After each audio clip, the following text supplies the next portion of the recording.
Nothing matters anymore. Literally nothing matters. Nothing matters. Nothing matters. Nothing matters anymore. Nothing matters anymore. But every single part of this administration has just been so f***ing ironic. The Signal leaks are so much worse than the Hillary email stuff, but no one cares. The lying about Trump's health shit is so much worse than supposedly people lied about Biden's senility. Him having people explain executive orders to him while he's using and not using an auto pen, but he has no idea what he's signing. The whole Biden is going to weaponize the military and Trump is sending the National Guard everywhere. There's like thing after the weaponization of the DOJ and then like the Eric Adams and the targeted executive order shit. There's thing after thing after thing. The ultimate meme will be if Trump in office, knowing that one of the biggest arguments against Biden was supposed to be his health. If Trump can't make it through, that it would just be the ultimate like nothing, literally nothing matters. Percent cut. All right, what's up? Hey, I heard you saying like nothing matters anymore. I'm just saying in terms of how hypocritical like all of these guys are. Like the Republicans are just so. Like, yeah.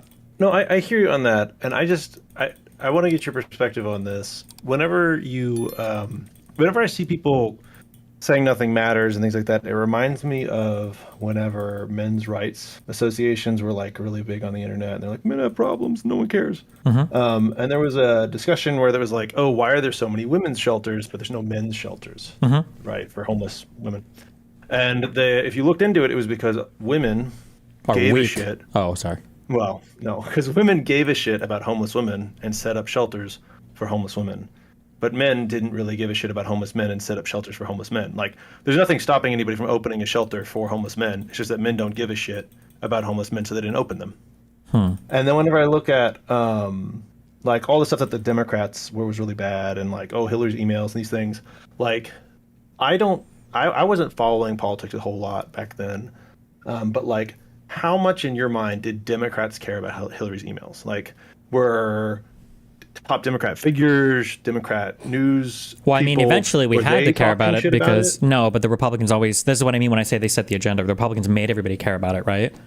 Like, how many people do you know in your life personally? You said you have a good mix of friends? Do you have a lot of Democrat friends or liberal friends? Yeah, I've got all sorts. Yeah. How many people in your real life did you know that were mad about the Sydney Sweeney thing? How many liberals? Oh, I didn't. Yeah, none. Yeah, I haven't seen a single one of these people. But like, that became the narrative online because Republicans said that so many liberals were getting triggered on it. I don't even know. At some point, I was like, oh shit, okay, well, we got to fight against this. But like, I don't even know any liberals that were getting triggered about it. I don't think anybody gave a fuck. It was literally just right-leaning people that were trying to say that left-leaning people cared about it. And then eventually left-leaning people, I guess some cared about it or whatever. But like, by and large, like, nobody gave a fuck. But same thing with the Hillary email shit was just so stupid. But eventually you're asked to like disavow. And then I'm trying to think of like, I'm sure somebody talked about it, top Democrats, but I mean the whole country cared about it. We heard more about Hillary's emails than I think any other single fucking story in the entire election cycle. Well, see, and like I think that's kind of where I'm coming at. Where it's like I feel like whenever something bad happens that the Republicans can use, it's not just that they have like this top-down structure that you've talked about before. It's that they care a lot about making sure to get the maximum amount of damage out of it. And I feel like with Democrats, not only is there like the issue in the news cycle that's been discussed on stream, it feels like that kind of like not just revealing the harm, but then taking the knife and twisting it and being like, we are going to make sure this hurts as hard as possible. I agree that like Trump is like rapid firing things, so it's hard to like keep up with everything. But like, I feel like whenever you say people don't care, I think you're right that Republicans don't care. But to me, it feels also like Democrats don't care enough about exploiting these things as much as possible. And as hard as possible, right? Like that. I think that's where some frustration. Yeah, no, comes I agree. from me. Like, that's part of the. Okay. It played into Ethan and Mai's thing on Hassan. It plays into the Trump Gavin Newsom thing that people are going to have to figure out eventually. But what happens with these people is, if you accuse them of anything, they go yeah, and then they just move on to the next thing, and then they attack. And at some point, you're mind fucked because you're like, okay, well, fuck. I think do we have to respond to something? And then what happens is because of that system over and over again, Democrats are on defense constantly. But Gavin Newsom is the first person who's finally changed this up into just kind of like being unhinged and like always attack. And now you're starting to see Republicans crying like, oh, well, this account is not professional and I can't believe he's doing all this stuff. Now that we're finally setting the media narrative, the media agenda for the other side to discuss, you know?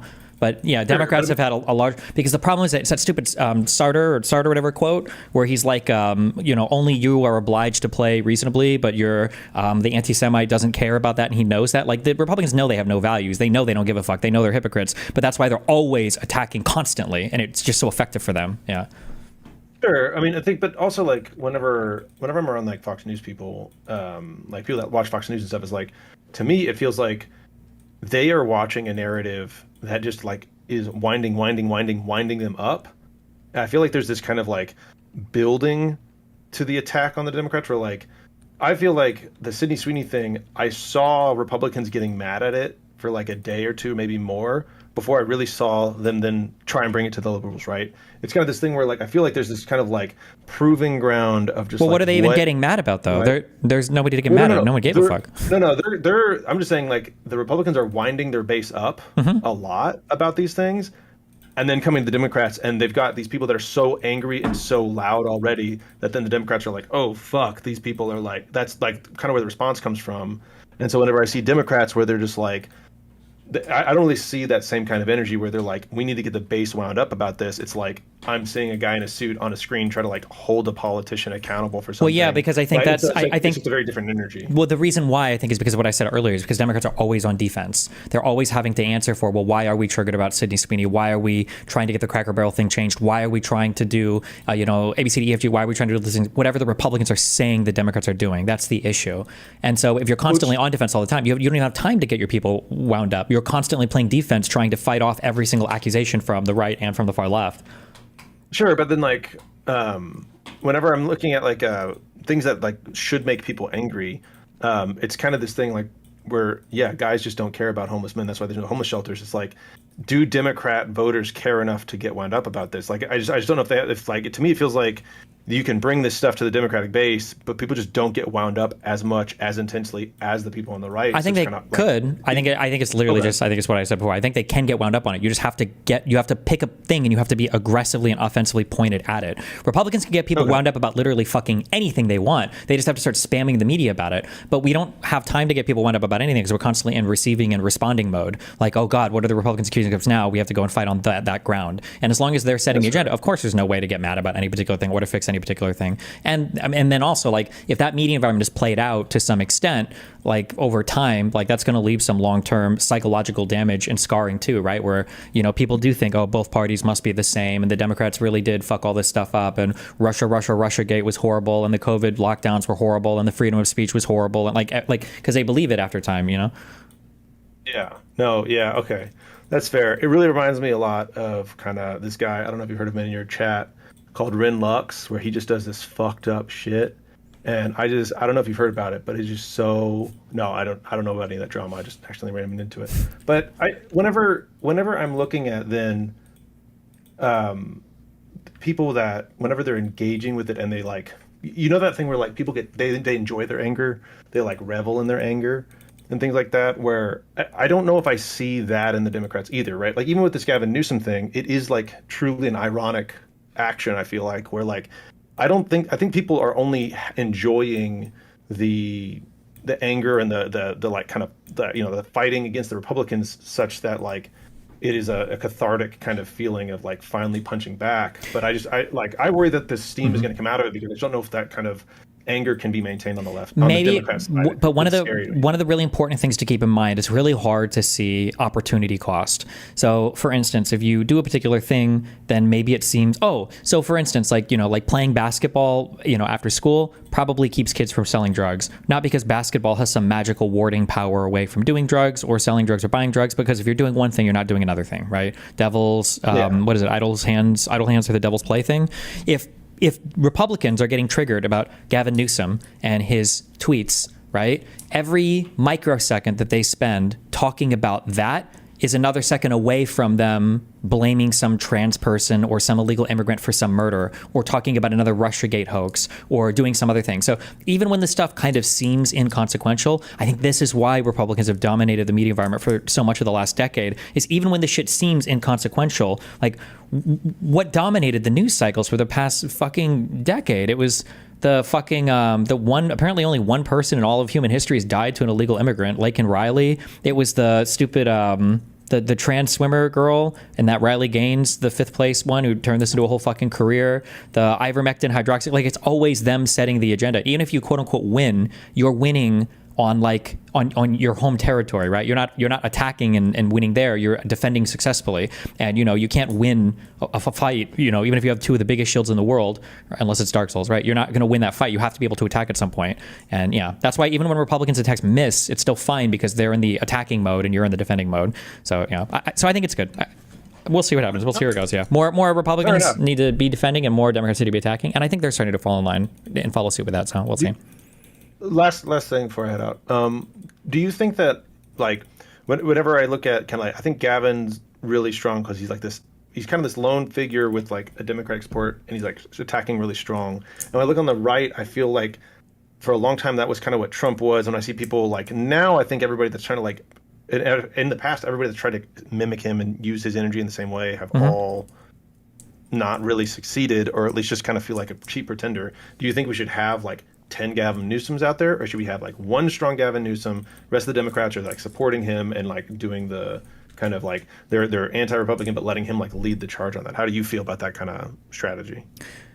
So I don't know how coordinated they're on the right. They're quite coordinated. I don't know how coordinated, but they're quite coordinated. One of the things that Charlie Kirk said was winning on like 80-20 issues. I think he called them 80-20 issues. If there are things where your party is just clearly ahead and you have a coordinated media apparatus, you just press that button over and over and over again. So things like the crazy trans stuff or things like immigration or inflation, if everybody in your party is pushing that button constantly, then all you do is you just amplify and echo every message coming from every other person. So if there's an issue that we think that we're better on, like maybe something related to healthcare, or maybe something related to funding, climate change, energy, infrastructure bill, or whatever, money for cities to rebuild shit, right? That's a thing that every single person should just be pushing the button on over and over again, and everybody else needs to be like amplifying and echoing that attack. The problem is just that on the left, it's all a bunch of like backstabbing, self-criticism stuff over and over again, and then it's just responding to Republican attacks. So you don't even have a chance to put anything out there. So I don't think it matters if Gavin is the only guy doing it. I mean, ideally, if you have like 10 people doing it, there just has to be this greater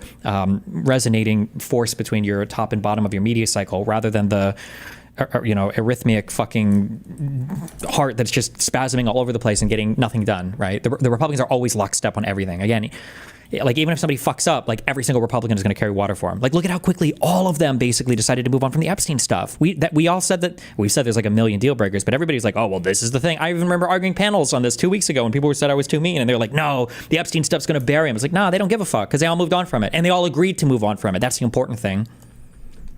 Okay. Yeah, but imagine how fucked the Republicans would be right now, like if Charlie Kirk or if Fox News or if like the big alternative media people, imagine if they were still pushing hard on the Epstein stuff. The Republican Party would start to look pretty weak. It would look bad. There would be a lot of continuity. But the only people pushing on it are like these kind of like outer perimeter figures that aren't really cleanly aligned with the party, like Fuentes or like Candace Owens. Everybody else has agreed to move on, Yeah.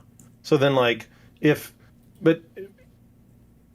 you don't think it's a sense of like, okay, like these are all things added on, and at a certain, like, I don't think this, but like I've heard people say like, well, the Epstein thing's really bad and this stuff's really bad, and like each one, they're slowly bleeding people, and eventually it's going to be too much, and then it's going to all fall apart. You think that the people that are like, I can't, like Rob Noor, I think posted something where he's like, well, I'm no longer a Trump supporter because Trump said he doesn't want people that believe in the Epstein files to support him, so I guess I'm no longer a Trump supporter. Like, I wouldn't be surprised. Is that true? Is he actually no longer a Trump supporter? I know he said that a long time ago. Something like that. Yeah, like that's the thing. Like, I wouldn't be surprised if he came back to it. So you think it's like people are like making their public statements about like, actually I'm a morally principled person, but then later just come back and support Trump anyways?